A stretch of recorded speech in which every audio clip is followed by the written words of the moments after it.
How does a publisher measure risk when they are making an offer on a book, and how do they decide when to turn it into a series? My name is Gina. I'm an author, editor, publishing professional. I help you make your writing better. They don't know. Just kidding. They actually do know, but they like to pretend like they don't know. In fact, this was a point of high comedy during the Department of Justice trials in which two of the big five publishers were trying to merge and make it into a big four, and a bunch of these executives got up on the stand and they were like, "We don't know how to sell books. We're just poor little billionaires. We don't know how to do any of this at all. It's just an accident that books get sold ever. We don't know anything."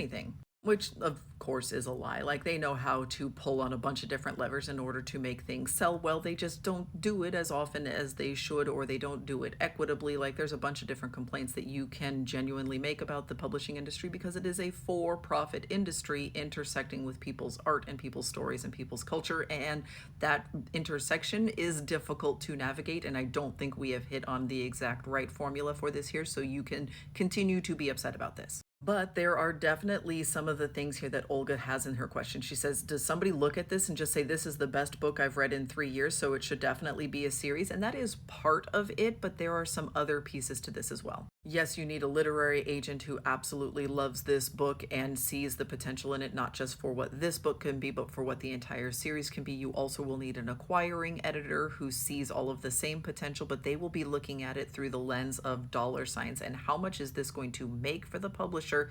Therefore, how much can I pay for it and still be turning a profit? The acquiring editor isn't going to make that decision on their own. They are going to be your advocate within the publishing house, though. So they will take your book and their sense of it in the market and they will pitch it at a meeting. And there will be a bunch of other numbers people who are involved in this.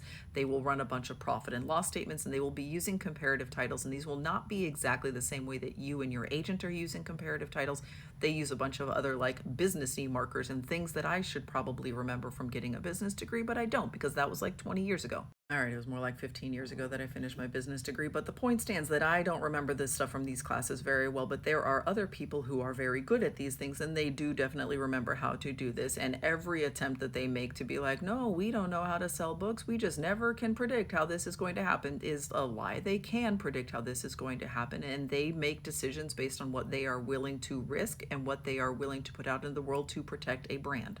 So they will run a bunch of numbers and they will make you an offer, and then your agent will counter and negotiate and you will go back and forth. And this is a very, very stressful situation for an author, which is why I highly recommend that you have an agent and an advocate on your side rather than you being the one in there having all of your heart on the line while we are talking about cold, hard numbers. There are also some strategies that agents will rely on, and pitching and selling a series is not always advantageous for the author. What if book one bombs and they have said, hey, we're buying 1, 2, 3 books in this series, and then you are the person with a canceled series?